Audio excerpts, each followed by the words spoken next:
the Tech on Demand podcast, brought to you by GROWERTALKS. Audio Files, episode 65. How much does a greenhouse project really cost? From the April 2025 issue of GROWERTALKS magazine, written by Chris BEYTES, narrated by Bill CALKINS. How much does a greenhouse project really cost? Let's say you're a young grower ready to go it alone and start your own bedding plant business. You've acquired a piece of land and set aside some cash and arranged financing for your very first greenhouse, and you're ready to invest $500,000. You start shopping for structures, thinking that at roughly $10 per square foot, a figure you got from the grower down the street, you can afford as much as an acre, about 44,000 square feet, of greenhouse. Wow, a nice size for starting out. But wait, haven't you forgotten something? Or maybe a bunch of things, like permits, engineering, site prep, gravel or asphalt, concrete, a well, plumbing, electrical, heating, environmental controls, energy curtains, a head house, or even the labor to build it all? Anyone who's completed a greenhouse project knows that a lot more goes into it than you might think. But how much exactly as a percentage of the total cost? We asked 3 experts, Paul Golden from Prospiant, Matt Stuppy with Stuppy Greenhouses, and Jeff Warschauer with Rovero North America, to help us with the math. It was a challenge because every site and every project is unique, and their usual answer is, it depends. But we forced them to break it down into key components and what percent of the project each might be. The figures below are minimums you'll need for each category. In some cases, like site work, it could be much higher. The greenhouse structure, 20%. We told our experts we're a new grower who wants to build a gutter-connected greenhouse, double poly with polycarbonate sidewalls, tallish for a stable climate and equipment clearance, and natural ventilation. A production greenhouse primarily for bedding and holiday pots. Those criteria leave plenty of engineering variables to meet building code requirements for northern snow loads, California earthquakes, or Florida hurricanes, which can greatly impact cost. Said Paul, typically on a production range, the structure and covering is only 15 to 25% of the overall cost of the project, where it might be more like 40 to 50% of the cost of a retail project that has visual features and needs to be engineered for permits. Plus, public spaces usually need to meet additional building code requirements. Project management, general contractor, 5%. Are you handy? Many growers are and can serve as their own general contractor, saving 5% or more of a project's cost. But not everyone is equipped for that, and a slip-up by one trade can cost you tens of thousands plus lost time. Often, hiring a pro to manage your project is well worth the cost. Depending on your level of expertise and how you want to spend your time, having the right person in charge is paramount to a successful project, said Matt. Don't expect all of the companies you're working with to magically communicate and know what each is responsible to complete.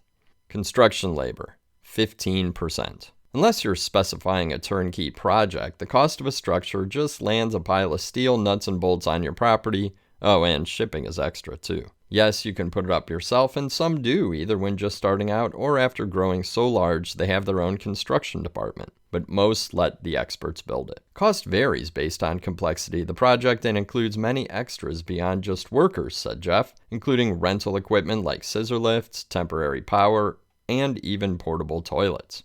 A head house, 14%. Can you operate without a head house, or production barn, as it's often called? Not for long. At the bare minimum, you'll want an office and weatherproof storage for inputs and chemicals. Matt said one rule of thumb for head house size versus greenhouse size is 10%, but Jeff said that no grower he's built a project for has ever been satisfied with the amount of head house space they have. They always want more. He suggests 25% of your greenhouse size, especially if you plan to expand in the future. Instead of a dedicated head house, one popular option is to allocate some greenhouse space as production area. Grow baskets overhead and fill pots underneath. Permits, engineering, soil tests, etc. 1%. It's easy to overlook the reams of paperwork required by your local building department and their associated professional fees. While some areas don't require permits for agricultural buildings, our experts know of cases in rural areas where growers have spent several years and tens of thousands of dollars on the permitting process, so check this carefully and budget accordingly. Site work, 5%. Site preparation costs can vary widely, and our experts were loath to include it in their figures. Flat land with good access and proper soil for building on? Easy. Hills, soft loam, rocks, lots of trees? Expensive. Also, do you want to prepare for phase 2 now? Always a wise decision. Then there's water runoff management and retention, gravel or asphalt for driveways. Extensive grading and excavation can easily cost more than your structure, said Paul. A civil site review plan and soil test are one of the first steps I recommend anyone building on a new site. Concrete, 5%. At the minimum, you'll need concrete for columns and possibly sidewalks and knee walls. If you build a separate head house, and you should, it'll need concrete footers, foundation, and slab. The cost of concrete is going through the roof, in some places $200 per yard, so don't be shocked by the bill. Electrical, 7.5%. Assuming you have power at the street, you still need to get it to your greenhouse and head house. Jeff said electrical engineers will typically advise that you install a 480-volt, 3-phase service to accommodate larger motors on soil lines, irrigation pumps, and vent motors. But even with a basic single-phase system to start out with, the more equipment you have, the more you'll spend to wire it. And what about a backup generator? It may seem like a luxury, but in reality, it's cheap insurance. A power outage at a critical time could ruin your season. Irrigation and plumbing, 7.5%.